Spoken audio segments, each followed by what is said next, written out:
आज के इस टॉपिक में हमने पढ़ना है trigonometric ratios of some specific angles. अब देखो 10th में क्या हमने पढ़ना है। एक तो हमने पढ़ना है 0 डिग्री पढ़ना है, हमने 30 डिग्री पढ़ना है, 45 पढ़ना है, 60 पढ़ना है और 90 डिग्री। ये 5 एंगल्स हमने पढ़ने हैं, ये सम स्पेसिफिक एंगल्स है।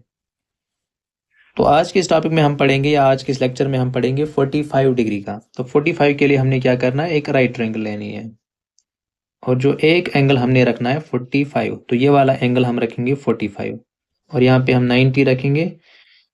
अब इस ट्रायंगल का नाम हम रखेंगे ABC। ABC हमारे पास एक ट्रायंगल है, उसमें एक एंगल A 45 है और दूसरा हमने 90 रखा B पे। अब देखो अगर हम C निकालेंगे, C किसके बराबर है। तो जब भी हमारे पास एक ट्रायंगल होगी फिर उसमें दो एंगल्स आपको पता होंगे, फिर तीसरा अगर निकालना होगा तो वो हम बाय एंगल सम प्रॉपर्टी निकालते हैं। तो हम यहाँ पे लिखेंगे in triangle ABC we have by angle sum property of a triangle.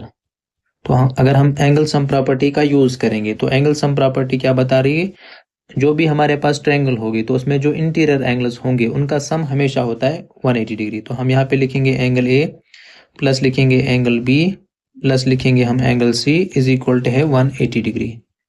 अब एंगल A 45 है तो यहाँ पे लिखा मैंने 45, एंगल B 90 है तो 90 यहाँ पे, तो एंगल C हम निकालेंगे ये कितना है, इज इक्वल टू है 180 डिग्री।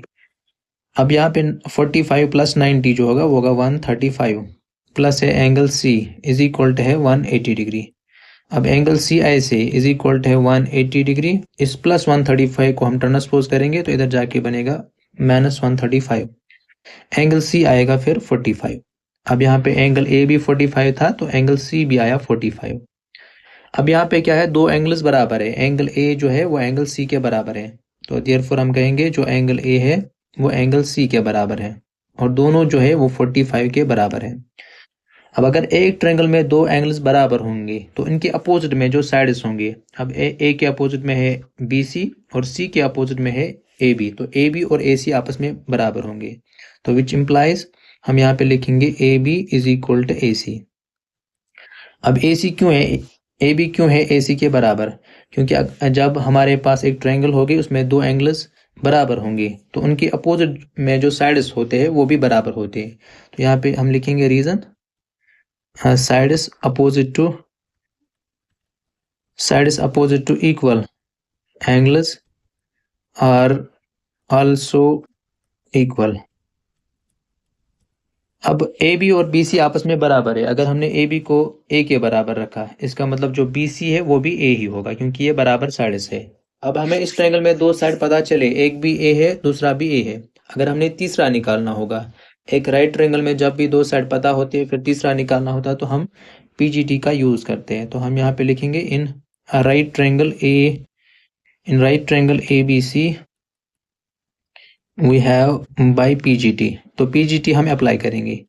PGT का स्टेटमेंट क्या होता है, हाइपोटेन्यूज स्क्वायर होता है बराबर base square plus perpendicular square. तो यहाँ पे हमने लिखा hypotenuse square is equal to base square plus perpendicular square. अब जो हाइपोटेन्यूज है वो हमारे पास है AC, ऊपर स्क्वायर तो आया AC स्क्वायर। अब बेस A है तो A स्क्वायर, अब परपेंडिकुलर भी A है तो A स्क्वायर। अब AC स्क्वायर ऐसे A square plus A square, यह आया दो बार A स्क्वायर तो आया ट्वाइस A स्क्वायर।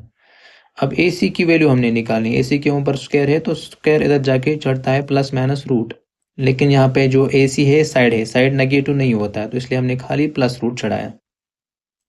अब AC की वैल्यू क्या आएगी, अब 2 जो है परफेक्ट स्क्वायर नहीं होता है तो इसे रूट के अंदर ही रहेगा।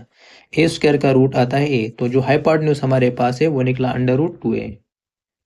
अब तीनों साइड हमें पता है तो फिर हम क्या कर सकते हैं, अब हमने ट्रिग्नोमेट्रिक रेशियोज निकालने हैं। अब जो पहला ट्रिग्नोमेट्रिक रेशियोज है वो हमारे पास होता है साइन, तो हम लिखेंगे साइन 45। साइन जो होता है सम पीपल है परपेंडिकुलर बाय हाइपोटेन्यूज।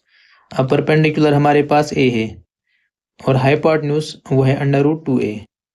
अब A और A कैंसिल होगा तो आएगा 1/√2। फिर जो दूसरा हमने ट्रिग्नोमेट्रिक रेशियो निकालना है वो है cos A, cos 45। cos होता है curly black hair, base by hypotenuse. अब बेस हमारे पास A है और हाइपोटेन्यूज है √2A। फिर से A कैंसिल होगा तो आएगा 1/√2। फिर तीसरा जो हमने निकालना है, तीसरा है tan 45।